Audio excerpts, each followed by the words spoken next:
GatorBaitMedia.com with the best shoe game in the Gator media. And tonight we dive into why the Gators are primed to win 8 or more games with Zach Goodall of Swamp 247 and Rob Browne of SEC Sidelines. Is the schedule impossible, or can this team navigate the SEC's murky waters? The AP poll was released yesterday, and the Gators sit at number 15. Are we buying the Gators as the sixth best team in the SEC? Kicks of the Week is in the building, as well as Hyper Have At It, as we inch closer and closer to kickoff. The Sidelines team would like to thank our sponsors, Meldon Law and Titan MRI and Imaging. Please like and subscribe to the Lowdown with Loren Meadows on YouTube and Facebook, and follow yours truly on Instagram at Ohio Gator for Life and X at Real Ohio Gator. Let's get to it. Tonight, we will be joined by Rob Browne, who should be coming in shortly. Rob, you in there?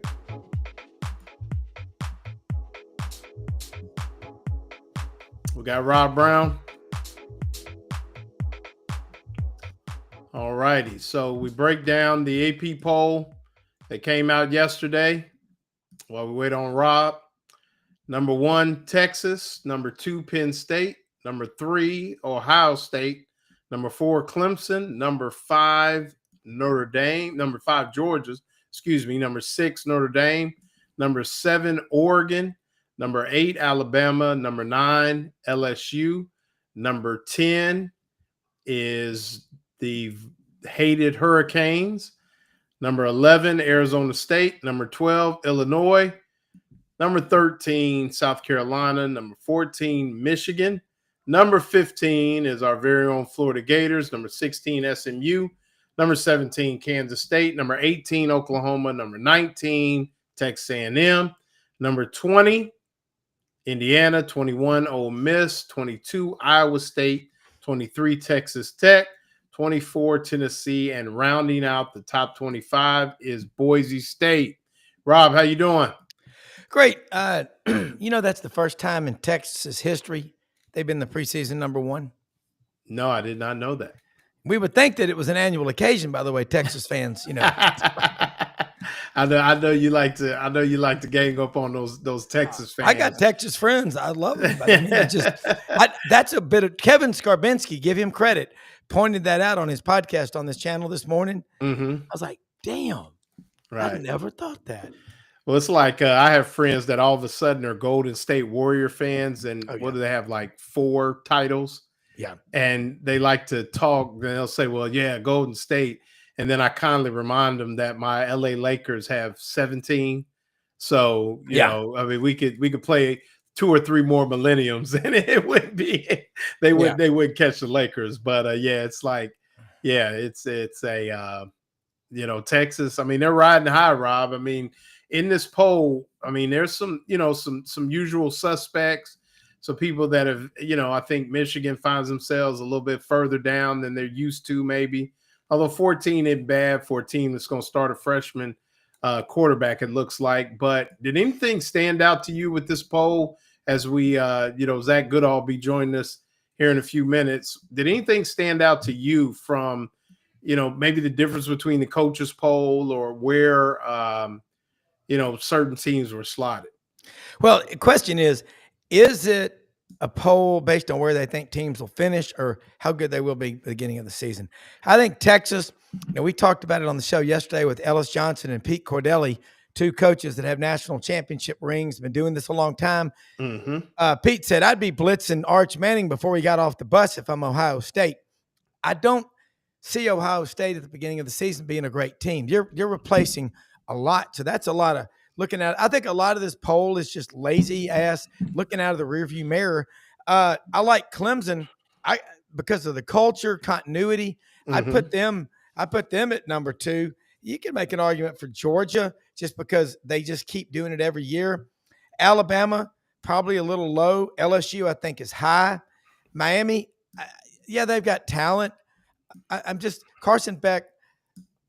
Mario Cristobal, he's an average, mediocre coach everywhere he's been.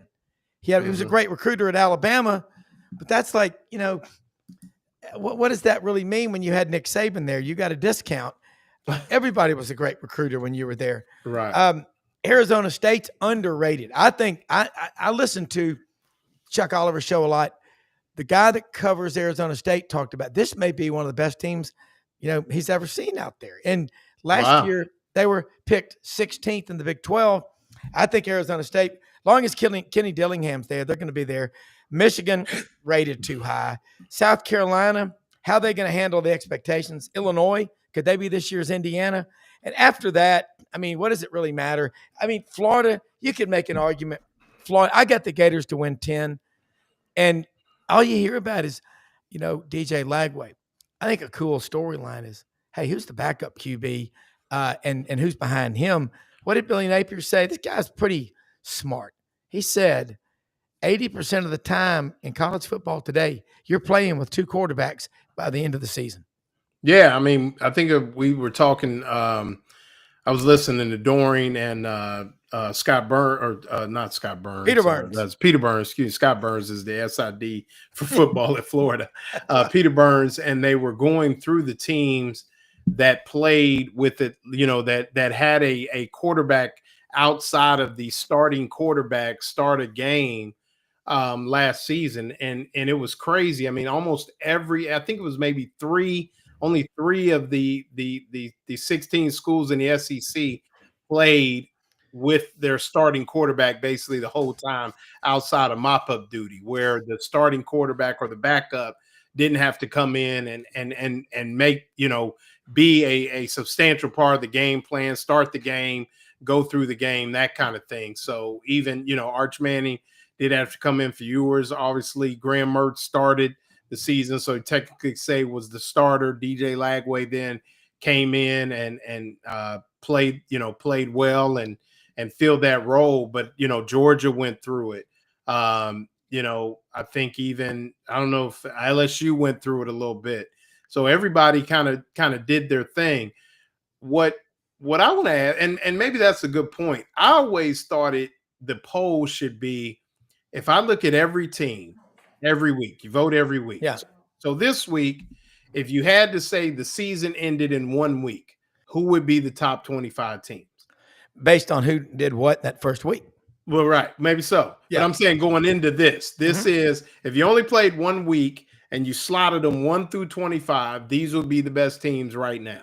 Then, the next week, then the next week, and obviously it can change, and you judge that by who it, who's doing what. Obviously, we're going to have some moving and shaking what in that basically in the top 10, because, somebody's going to, have an L between, basically Texas, Ohio State, Clemson, and LSU.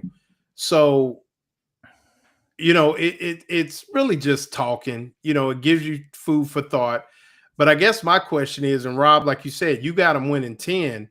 So, if you look at this, is Florida truly the 6th best team in the SEC in your eyes? I got them in my top 6, and it's, Texas, Florida, Georgia, A&M, Oklahoma, and Georgia, Alabama, Texas, Florida, A&M, and Oklahoma. That's my top 6. And, Okay. Dave Bartu, College Football Matrix, comes on our Monday morning shows now. He does a predictive behavior, and he had a 93% failure rate on Quinn Ewers in the NFL. He said, wow. And look at his first game. It was awful. Mm-hmm. Sunday. Now, it's not that he wants him to fail, but, zebras don't change their stripes, just their watering holes. Okay. He was not a dominant quarterback, but he had an elite offensive coordinator. So I look at DJ Lagway. He doesn't have an elite offensive coordinator, but I think he will end up being an elite quarterback. Most of the great NFL quarterbacks, they didn't have an elite offensive coordinator working with them in college. All this stuff about development, either you got it or not. If a dog will bite, he'll do it when he's a pup. Right. And let me ask you this, and this is something, I don't know if we brought it up last week, or maybe we did, and I'm going to bring it up again because it just sits out there for 2 reasons. One, is Florida at 15 an indictment on, and I'm going to apologize, I'm going to say it and apologize afterwards.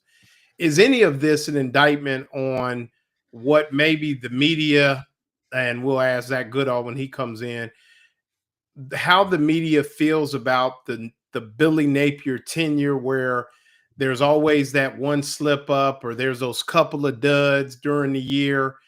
And is that a cautionary, if that's so, and the media is right, is that a cautionary tale for Florida fans who are starting to really buy into the Napier organization and what this team is building, and DJ Lagway as the figurehead of that rebuild or that resurgence, so to speak? I'll put that narrative to bed right now. And based on having a quarterback not named DJ Lagway, you could say that. Okay, it's got some legs. With DJ Lagway at starter, when he's 6-1, Yeah. and you're undefeated in games he starts and finishes. Mhm. So it's I think it's just like a lot of teams, if they had a different logo on the side of their helmet, they might be ranked a little bit higher. And then you got to say, but with Billy Napier, if you're looking at what happened in 22 and 23, and really until DJ Lagway got in there, that's fine. But don't apply it to this year's Gator team. Even last year, that roster was like ninth best in the country talent-wise. And then Billy Napier, his press conferences, he talks very deliberately. But you got a lot of guys that have been around this program at Florida 2, 3, and 4 years. So no, I'm putting that one to rest. I don't buy it. Okay. Just my yeah. I mean, just no, one no, man's opinion. and then no, and it's me solely being. I mean, call it trying to be. Yeah. A true media guy where I'm being indifferent and I'm You being, are.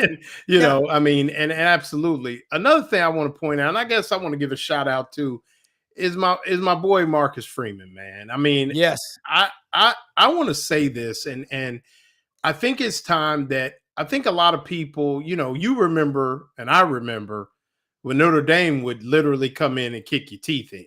Well, And, for those years with Holtz in the 90s and even back further to those of us that were really young during that time. But I'm just talking even the 80s where, really from about 87 to 92, they were in the big picture, probably could have won. They won one, probably could have won 2 or 3.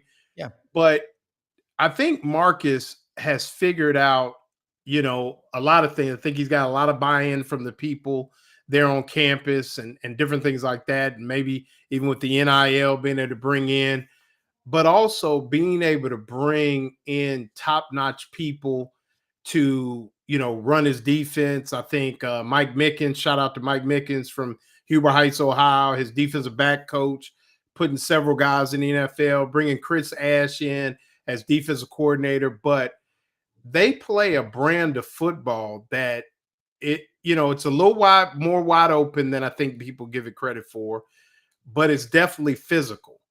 And that has been the mark of Notre Dame teams under prior head coaches who had some success, but when they went up against the big dogs, they couldn't handle it. I mean, Notre Dame played their tails off against Ohio State. Obviously lost to a more talented team, but it's time to, I'm not saying Notre Dame's going to win national title, but I think they're going to be in the mix for the next few years. And I think that's just to kind of get away from the SEC for a short minute before we bring Zach in.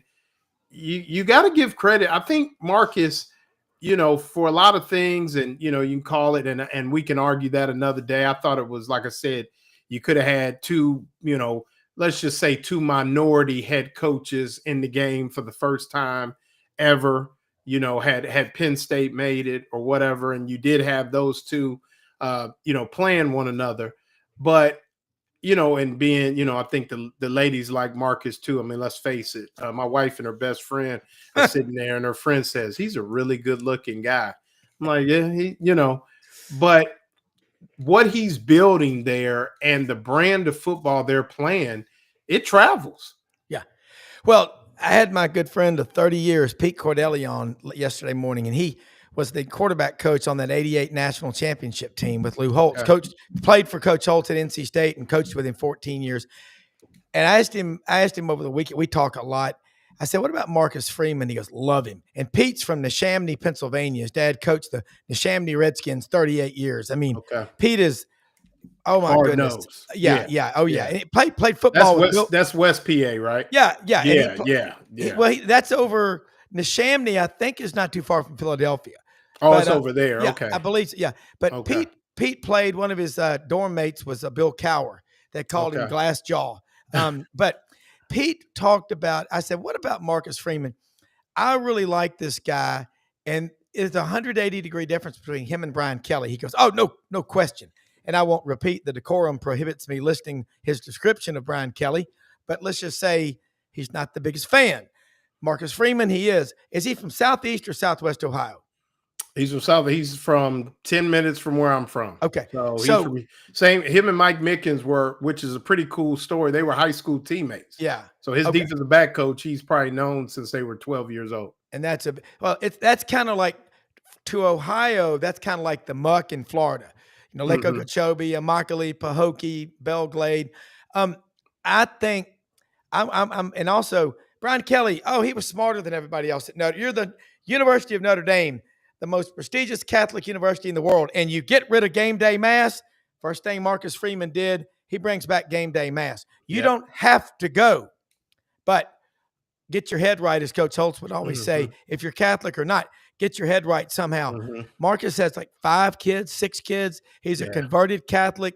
As a Catholic convert myself, I'm just a big fan of his ass. And I don't say things, again, just to say them. I think the guy can flat out coach. Look at his record in his first 3 or 4 years and compare it to Brian Kelly if you're into comparing things. It's not even close. I'm not sold on Brian Kelly, but I'm a big believer in Marcus Freeman. And wasn't he the leading tackler in the 2006 Florida-Ohio State game? He had 15 tackles for the Buckeyes against the Gators. I think so. Yeah. I mean, it was a lot of guys. It was a lot of local flavor in that game. Shout out to Kurt Coleman. You met Kurt. Kurt played in that game as well. We had Kurt on the show. So a lot of Buckeyes, obviously a lot of Buckeye connections with the Lowdown with Loren Meadows for sure. But, coached against Marcus, known him forever. And, but yeah, just, when you listen to people and you talk about different things and you see things, it's like, you start to hear and you're like, man, Notre Dame is they're coming and it's real. Yeah. It's not usually they just have those 2-3 years and it's there, then they're, but I think it's there. I think it's palpable and I think it's real. And so, maybe the Gators can catch some of what's going on at Notre Dame, maybe take that next step. And to talk about that next step, we're bringing in Zach Goodall of Swamp 247, get his thoughts on what's going on with the Gators as they round out their 3rd week of camp. And, and then, get the thoughts on the poll. He's a media guy. You got to vote, Zach? No. Their AP doesn't respect me like that. They will, son. Not yet. They will. Yes, sir. They should. Maybe sure. one day. But what do you think of the poll? And then, if you had a vote, I mean, what do you think about the polls? Should you take it serious? Is it something that, how would you view it week to week? How would you as a voter approach the vote if you had one? I mean, if I were a coach to start, I'd probably treat it the exact same way Billy Napier does. Like, I don't want my players to care about that. That's the outside noise. But for me, it's the noise, right? Like, it's what we do. And if I were a voter, I'd probably have Florida around where they're at now. I have 15 in the AP, 17 in the coaches, so a little lower in the eyes of coaches and their sports information directors, I would say. I'm not entirely sure that coaches are out here doing all the exhaustive research on other teams every week. But for Florida, though, the way I put it when I was talking with Graham about it on our show the other day is they deserve to be ranked, no doubt. Like, they deserve the hype that they're getting going into the season. At the same time, we're really basing it on a 4-game sample size and obviously the offseason where they've been strong, ended with a strong recruiting class, good retention, did not need to take many transfers when all was said and done, but there are no games played, right? We've not gotten a measure as to what this team will truly look like, again, outside of that 4-game sample size. By far the best of the Napier era, which is a positive, but, it speaks for itself that it's the best in a 3-year stretch. So I wouldn't want to necessarily put them up too high on the risk of potentially coming out with this, first 2 games or whatever. But from there, it's really tough sledding. You wouldn't want to necessarily overrate them and then them not meet those expectations out of the gate. So I think 15 to 17, those mid-teen ranges, I've seen even some polls. I think CBS even had them like 12 or 13, somewhere around there. Somewhere in those mid-teens, I feel is fair. Mm-hmm. So let me ask you this, Zach. And when you look at the 15 or maybe the 12, and I think I saw 17 for the coaches, and I'm just going to play devil's advocate, and then we'll get into the Gators directly. Is this an indictment on past seasons under Napier where there was some, games that maybe could have been won that were dropped, some just head scratching, no shows as a team? And is that a cautionary tale to fans that have really started to buy in? I think you and I both have been very critical at times, but I think we're starting to say, hey, this could be, but is it one of those things where, be careful what you wish for in a lot of ways, because it could all crash and burn? Or is it to the point where this team has got the talent, got the attitude, and you've been to practice a couple of times where it's foolproof now? Yeah, I think it's a mix of both. I think it's the voters and the coaches seeing the talent that's there, right? That shined through in those last 4 games. Again, was retained this offseason. High-level recruits that are expected to take the next step. All those things said and done, like they are. I truly think they are one of the most talented teams in college football. And of my 6 years covering Florida, I've been saying I think they're the second most talented team behind 2020. In 2020, that defense stunk, but they still also have 5 or 6, 7 defensive players in the NFL right now. So there was talent there, right? No doubt. But I think voters are probably also taking into account the past. Coming out firing like in week 1, 2022 to beat Utah in that fantastic game. And then suddenly when you look back at it, Florida shot up in the AP that week, and they were clearly very overrated by that one game. So they're being cautious with it at the same time. But, all it takes is beating LSU in Death Valley, beating Texas at home, one, maybe both of those. Florida comes out firing and wins one, if not both of those games. We're talking about Florida being in the top 10 sooner rather than later. So it's around that mark where they're being safe with it, but they've also got the room to quickly move up so long as it's justified. No doubt. Yeah, I mean, I think that it's funny because you look and you know how the ball can bounce, and you're like, man, it's they could go, like Rob's got them 10-2, but they could go 5-7. I mean, it's right. I mean, like Perry Mason said, I think there's 7 ranked teams. You lose all 7 games. I mean, it's not, and I agree, if they start 3-0, look out. It's on it. I mean, I think they'll go down to Miami and just put the foot to them if they get that win at night against LSU. But, I think but I worry sometime, and maybe this is the former coach in me. What if it doesn't?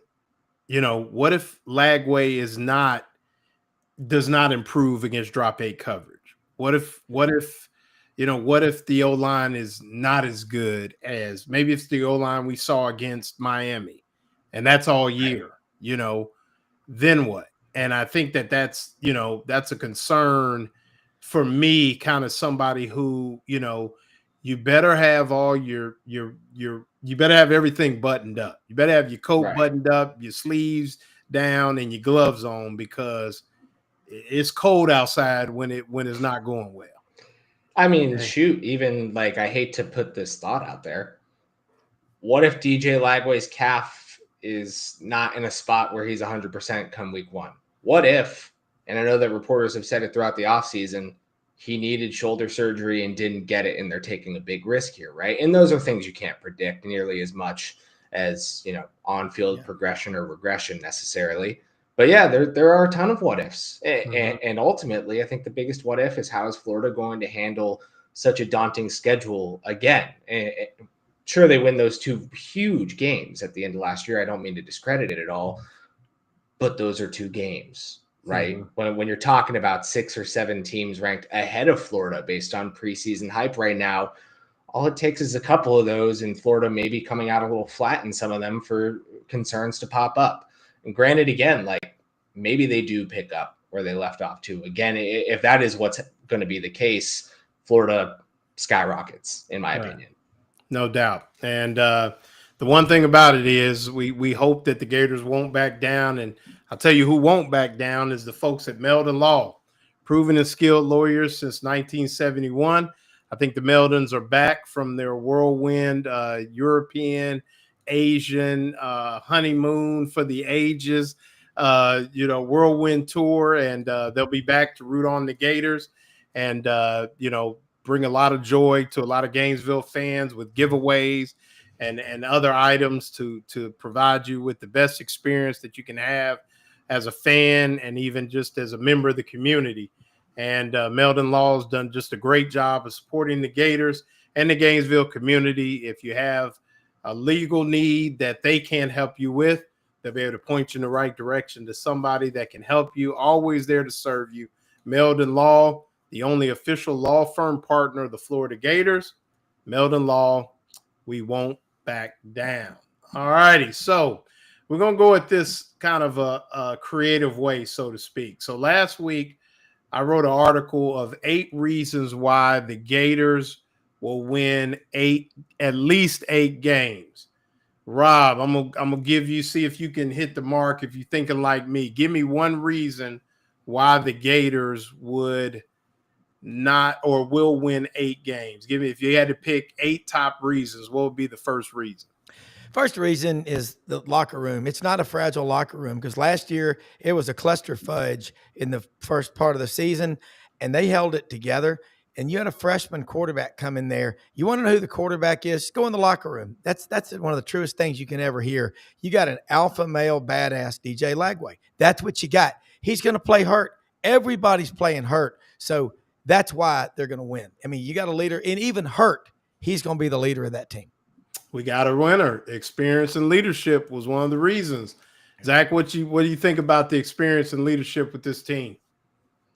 I think that is a huge positive for Florida going in. Again, to the retention point, like the players they were able to hold on to, whether they were potential NFL draft prospects or I think I mentioned this at some point when I was on the show before, but this is far and away the fewest number of scholarship transfer portal players to leave under Napier. It was in the 20s every year this up until this one where it was 15. And some of them, they're going to be all right without, is the way I would put it. A couple of ones that were meaningful players for Florida last year, but at the end of the day, it wasn't like you saw some like jaw-dropping, like, I can't believe that guy left, like we had seen in years past. I think that's going to do tremendous wonders for Florida this year. There's camaraderie right across the board. These guys have all played together. A lot of them have played very well, and that's a huge it factor for Florida, in my opinion. All right, Zach, you get next shot. Give me a reason. It builds off of Rob's, I think, and it's the health of DJ Lagway. And yeah, he's going to play hurt, no doubt. Whether it's nicks and bruises or shoot, we see him come back after a grade 2 hamstring strain, missing 1.5 games, and he was willing to play through and play some of his best football through it. But at the end of the day, you get 10 to hopefully 12 plus games out of him. That's enough for me. Like you and I have talked about our concerns sometimes with the offense and how things are structured, but we know DJ Lagway, what he was able to do as a true freshman, battling multiple injuries throughout the year. And Florida was still able to win games. They won every game that he started and finished, only dropped one that he started and didn't finish, being against Georgia. He leaves while they have a lead. To me, that says everything, right? Quarterback's the most important position in sports, all sports. And to piggyback on that, how's he looking from what you've seen, what you've heard? How is he progressing? You know, you and I remember we saw him in the spring and then we saw him in the fall and we were like, man, it's different. Has he made that same jump in a year that he made between that spring and fall as people watch and observe scrimmages? You did a great job last weekend in your column breaking down some of the bits that you had gotten from different sources. Has he progressed at the way that I think people intend him to? That is a real tough one to answer, only because we've yet to see it, right? Like, I would like to think so. They've kept him extremely involved. I mean, you see when he's out there in practice in the spring and not throwing the ball, but he's still going through his drop back, going through his footwork, making some progressions. That clip of Aiden Warner hitting Vernell Browne the other day in the scrimmage, if you're watching closely, DJ is simulating that exact rep behind him. So you'd like to think that the mental progressions are there and that he's developing that way. At the same time, Billy Napier talked about it the other day, right? It is like, in an ideal world, he would not be missing these reps that he has 100% missed up until this point. He is still yet to do a single 11-on-11 session throughout this entire offseason. And we know he's a gifted mobile quarterback. He's physical. He can shake off rushers. But there was developing to his game about what reads to abandon and what not, what plays to extend and what not. Teams are obviously going to expect him to try and shake off and extend plays on his own, create some off-platform throws. How are they going to attack him that way? And how has he gotten better at handling that? Well, when he's not facing a pass rush the entire offseason, it's just not an easy thing to get better at without that. So I'm in a wait and see mode to see exactly what that looks like. And it's ultimately going to be in week 1 or whenever he's out there on the field taking on a pass rush. All right. And I want to respond to something just because we got called out a little bit, not that in a bad way. Bruce Green, definitely appreciate you tuning in. He said, come on, Zach and Loren, cut out the negativity. Nah, I mean, I'm not being negative. We just saying this is what's out there and this is what can happen. You look at the schedule, you look at the health of the guys, you got to be concerned. It's just concern, Bruce. It's not negative. Billy. Coach Napier's growing on me. He is. I'm rooting for him. I wanted to. I was at the Final Four with him. We talked about it. I want that to be his thing. So, but so far we got experience and leadership, dynamic quarterback play. Rob, what else you got? Well, with Florida too, the running game, it's always underrated at Florida because everybody gets enamored by the receivers, and Florida has a great history of wide receiver. You could call him. I mean, it goes way back to Chris. I mean, you just think about Wes Chandler when he was there. Chris Collinsworth out of Titusville Astronaut High School.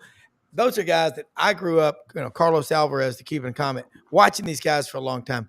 But the running game and Jaden Ball, this guy, strength-wise, the strength coach is talking about him. They don't talk about a lot of guys, Zach. I mean, and he's – hell, if you're a running back and you're not banged up, you're not carrying the ball any. I mean, it's like, who was it? Dana Marquez or Ben Troop said this on the show. Every football game in the SEC or the NFL, you leave, it's like being in a 75-mile-an-hour car crash. I mean, it's tough on you. But I think the Gator running game and the Gator offensive line are going to be the true personality early on of this team. I do. I think they go on the road. It's a road game, I'll say that. But I think they go down there. The only place I see Florida splitting with the Texas schools because they play them back-to-back. And I got them losing at Ole Miss, as crazy as that sounds. Because I don't know how, Ole Miss is that good. Revenge doesn't ever win any games. If that were the case, Vanderbilt would be undefeated every other year. But I think Florida's running game and offensive line, and then their defense is, Ron Roberts, you could say he's a 3.5, 4-star defensive coordinator. I mean, he's been there a while now, starting to get his personality. This is year 2. So all that's why. So, Rob, you got him beating Georgia, huh? Winning the cocktail party. I did. Well, then that means my boy Nat Blaylock going to have to come get me out to Pokey in Jacksonville because I'm going to act a fool if they get that one. But shout out to Nat Blaylock as well. But, I mean, no doubt, the offensive line, the running backs, so, yeah, I mean, that was basically 2 of the reasons, explosive skill guys, including the running backs and experienced offensive line. Zach, another reason. What would you say? The defense picking up where it left off. And that's where you've seen some more personnel changes, not drastic, right? But, losing a couple guys to the NFL draft who were out of eligibility. Shamar James declaring early otherwise. Couple of edge transfers, but I don't really think anyone thought those guys were going to start. But still some tweaks, some changes. The good thing is you have the continuity in the system. You have Ron Roberts, who knows this scheme inside and out and has gotten to know this personnel inside and out. That's at the end of the day, as well as DJ played last year, I think it's fair to say the defense is why they were able to go on that run at the end of the year. The pass rush just turning on, unlike we've seen in years at Florida, honestly. I mean, Caleb Banks and what he was able to do, those Ole Miss and LSU games combined especially, was like otherworldly. Our other players, Tyreek Sapp and George Gums, were able to prove it a good bit last year too, but our other players able to step up to the plate and make the contributions necessary, keep some of the other players fresh, develop a strong rotation? Is the secondary able to pick up where it left off without Jason Marshall at cornerback? And obviously they've got some real potential there with Cormani McClain and Dijon Johnson likely to play next to Devin Moore. Is Devin Moore able to stay healthy? Are the safeties, Bryce Thornton in particular, where he ended last year, is he able to pick up where he left off? And I think that, again, with the number of players that are coming back, especially some potential NFL talents in Caleb Banks and Tyreek Sapp alone, like those are cornerstone players. Are these linebackers, and especially Aaron Childs and Miles Graham, entering their second years in the system as former highly rated recruits, guys that both played about 150 snaps last year and really impressed on their reps? If this defense is able to come out and not miss a beat, then I think that's a huge reason why they'll be successful. Yeah, and what are the streets saying about the defense so far? What's the word on the street? It sounds as though they're impressed with what they've got. I mentioned the edge rushers, right? Jaden Woods, the true freshman, and I know people are looking towards LJ McCray, who's been battling with an injury right now in camp. Cameron James taking on big parts in that rotation, but they're both bigger, more strong side edge rushers, even though they've got McCray bouncing between the two. Jaden Woods has gotten rave reviews since the moment he stepped on campus, and he's more of the weak side guy. I could totally see him stepping into a big role. Jamari Lyons, the fact, I think we talked about him in spring, he was bending his ankle the way he was 7 months after fracturing it at 310 pounds. It was just inspiring to see, right? In the secondary, they're high on their two freshman safeties. Again, their cornerback battle is shaping up pretty well with Cormani McClain and Dijon Johnson over there. I'm really keeping my eye on the linebackers. I think you and I talked about the EA college football ratings and how the linebackers were like at the bottom. Yeah, that was shaky. I don't get that. I think this is one of the strongest positions on the team, and it's a lot of potential again, but like I've heard incredible things about Aaron Childs in particular, and that's not to take anything away from Miles Graham, who is extremely productive for a freshman. I'm looking at Aaron Childs as a potential, arguably one of the biggest sophomore surges on this team. They like him as a guy that can play weak side, fill in the middle if he needs to. I think they're going to bring that Sam linebacker role back that they did with Manny Nunnery a couple years ago and stack him as an under linebacker who can rush from the edge next to whether it's Tyreek Sapp or George Gums. I think that this guy could be a potential game changer along like the defensive front. No doubt. I mean, yeah, I think that, we talked about it really for 3 years. If this is a defense that gets off the field, they're probably an 8-9 win team in Napier's first 2 years. But, just weren't able to get the stops in the games that they needed to. And it finally rounded into form. And you talked to some of the people on the staff, they became a connected group at all three levels. It was just, I think it was all over the place and you could tell. But once they kind of changed the way they practiced, changed the way they communicated, I think things got a lot better. Rob, you got another one? Well, you're talking about Florida. Why? Say the question one more time. Just if we had to say reasons why they could win 8. Yeah. We're throwing them out there, reasons why you think it's a possibility. Yeah. Well, number one, it's hard to get to 11 wins. Okay. Other than Georgia and Oklahoma and Alabama, who's had more 11-win seasons since 2013 than anybody else in the SEC? It's Missouri. I mean, that's the league that we play in the SEC. But again, I go back to Jack Pyburn left. That one just doesn't make sense. Why would he leave to go to LSU? Florida sacked, Nussmeier 6 or 7 times in the game last year. But I think another reason for Florida is the culture. Billy Napier, some people think he's kind of a square. He's quiet. He's he's very cerebral. He's building the program, and he doesn't let, Roman Harper always says, I listen to a lot of people. I watch a lot of football. I talk to a lot of people, but I don't let their opinions become my opinions. Billy Napier really doesn't care. And Zach's right. Polls and stuff, they're fun for us, for fans. He's not worried about that.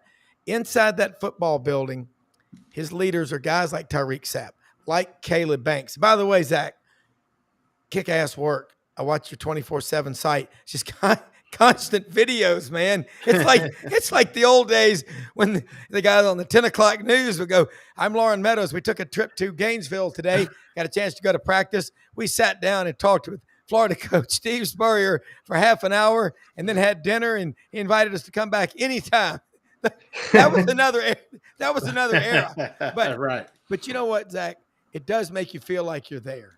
And keep doing what you're doing because you're on the right path. I love it. I appreciate that, Rob. Thank you. That's why we have him on, no doubt.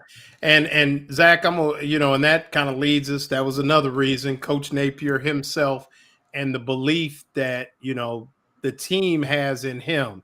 And like I said, you and I have been critical at times, not necessarily of him as a person, but just like we said, the head scratching, the not looking ready all the time, not being prepared each and every week, particularly in the league where you got to buckle up every single week. But I think now you were away, you kind of came back, Jacksonville, studying the Jags, then coming back. Where are you now on Napier, maybe 365 days, later from when you left?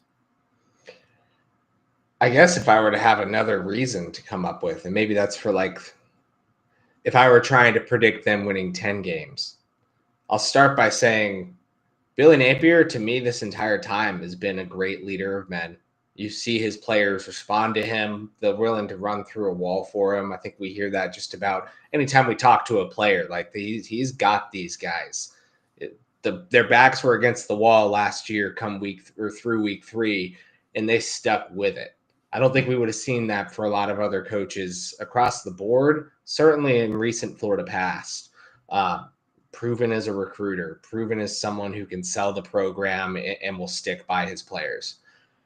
If I were to pick another reason and to say Florida would get to 10 wins, and this is where I might be critical, I want to see Billy Napier adapt as a play caller. You and I have talked about this before, but from my perspective in this league, the way that defenses attack, and you've got to be able to go pass heavy at the end of the day. And I know that that's not something Billy Napier has ever done. I would like to see that, but even if that's not the case, I want to see them not being hesitant on second and long to medium. I want them to attack the sticks. I don't want them to try and set up third and manageable, because that even still can be a 50-50 situation. Attack the sticks. Mm-hmm. You've got a Heisman Trophy candidate, potential one, I should say, hopeful is how I should put it, in DJ Lagway. You've got weapons all over the place, whether it's in the running game, and you've got some pass catchers in that backfield. You've got a few established tight ends. You've got you've got a mix of receivers, whether they're more proven in J. Michael Sturdivant, Eugene Wilson III, obviously these really intriguing freshmen, Dallas Wilson, Vernell Brown, Nashawn Montgomery, and a mix of talents who have gotten some experience in between, like an Aiden Mizell, even a Khalil Jackson when he's healthy. You've got weapons all over the place. I don't think there's really an excuse anymore to, I don't want to call it cowardly play calling, but again, stop trying to set up manageable and try and take control of the clock. You've got the horsepower to go put points on the board. Don't be afraid to do it. That's the way I see it. I know that you and I have talked about that a lot. Be aggressive. there's no reason for this offense to not be more aggressive than it's ever been under Billy Napier, considering what he's got at his disposal. It's whether or not he's willing to make those adjustments. And Perry says, doesn't that take talent to attack the sticks? In some ways, but if it was only talent, Brian Kelly would have 2 or 3 national titles. I think that's right. I think there is some scheming. You listen to guys like, don't just listen to us. Listen to guys like Shane Matthews, Chris Doering, guys that played at Florida. I mean, it's about execution. It's about repetition. It's about when you call it. It is about a feel. And, people admire Spurrier. Yes, he had an innovative offense, but it was that feel, that ability to adjust on the run, draw it up in the dirt sometimes, and make it happen. Even, Dan Mullen, he and Urban, let's put Percy in the backfield. Okay, you're going to come and do this, and it goes for a 60-yard touchdown. There is some flair and some feel with calling a great game. And speaking of flair, ooh-wee. Kicks of the week. There you go, Rob. You see the Jordan. You see the Jordan, Rob. These are built for comfort. This is Ohio Jordans when it's about 4 inches of snow on the ground, but you still want to look good. You don't want to take your Jordans out, but that's that fur in there to keep you warm. Insulated. So these are the Jordan casuals there. So like you said, StockX, GOAT, holla at us. Flight Club, we doing big things on the Lowdown with Loren Meadows with the kicks of the week. So most definitely. But also doing big things. We want to talk about our sponsor, Titan MRI and Imaging. They have acquired Highfield MRI, and Joe Calorio is back with Titan MRI.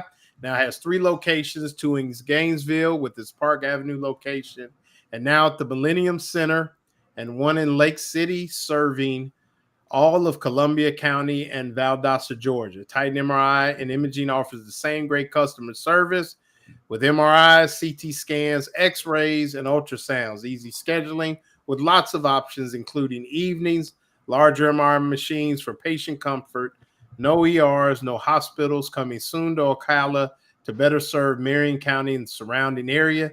Titan MRI, it's your choice. And we definitely appreciate the folks at Titan MRI for the support of all the shows of Gator Bait Media, Sidelines Live, and others, no doubt.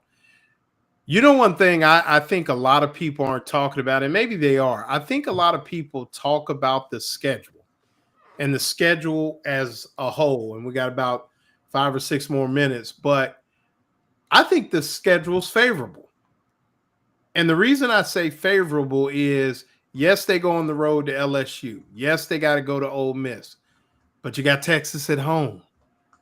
You got Miami, and basically you and I both know that's going to be a chance for those of us that live in North Florida to get to South Florida. So it's going to be a pseudo home game for the Florida Gators.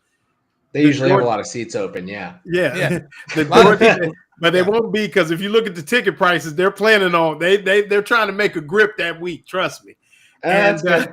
Good. And the Georgia game is neutral field, but it is in the state of Florida. And I think for the first time in a while, this game is really going to be a toss-up at that time of the year. So it's going to be a lot more interest from Florida fans. You got Tennessee at home, and you got Florida State at home. So, I mean, when you look at it, I think that's one of the things that I pointed out is everybody talks about the schedule, but I actually think the home schedule is favorable. Would you say, Rob? It is. If you look at it that way? Yeah.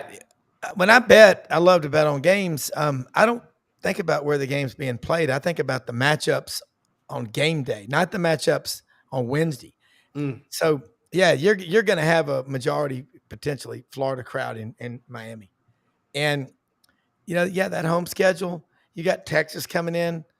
That's going to become as big a rivalry as you think it is. It will, because you're looking at the number 1 and 2 or 3 states in the country for producing D1 high school football players. So, yeah. But last year, everybody talked about the schedule. Just remember, I always say this, 1 through 12 right now, August the 12th at 9 49, 8 p.m. Eastern. These teams all look really good. Some of them ain't going to be that good. Some of them are going to be better than you thought they'd be. I don't think Long Island Tea or whatever they're called is going to be much of a challenge, but that's going to be like clubbing baby seals in game one. But you need a game like that. But then as that season goes on, Florida matures. And that's what happened last year. So, no, I don't get logo fever. I mean, I just – you've got a quarterback. You better have a backup in this league. That's all I can say. Yep. Zach, what do you think about the home schedule and where that could be an asset? Yeah, the thing I circle is definitely that Texas game. And I don't mean to discredit Texas. I think they're rightfully ranked the number one team in the country based off what they've been able to put together. Feel free. A lot of talent off to the NFL. It's an early game in the season. They're obviously going to be tested with Ohio State right out of the gate, but then they've got some cupcakes, and it sets up for what'll be a real measuring stick for both teams. And this is in the swamp. I mean, shoot, this is the most anticipated game in Gainesville since at a minimum Alabama in 2021, right? Like this place is going to be rocking. That in and of itself to me is favorable. I may have mentioned this to you before, and if not, I'm personally not nearly as high on LSU as the media at large, certainly LSU fans, Brian Kelly are at this point. I think that's a very, very winnable game for Florida, even on the road, even in that environment. So all of a sudden, yeah, that's two of the biggest games across Florida's entire schedule right there. And I think that the Gators enter with some favorable circumstances in both, one more so than the other, and they both come with their challenges. But there's reasons to believe that Florida can shock the world in both of those games. And I think that says a lot, again, about the trajectory of the program, as well as the narrative about this schedule and what Florida might be able to accomplish in spite of that. Yeah, we used to say in coaching, you look at the schedule and you were kind of climbing and you say, ooh, don't let us beat, that means we're going to be pretty good. And one of my last year's coaching, we beat Kirk Herbstreit's alma mater, and we were like, don't let us beat Centerville, because we beat Centerville, we're going to be pretty good. And we were, and should have won a state title. So, yeah, I mean, you get those. So I'm kind of like, don't let them get LSU at night. Right. Then I think the ball starts rolling downhill in a good way.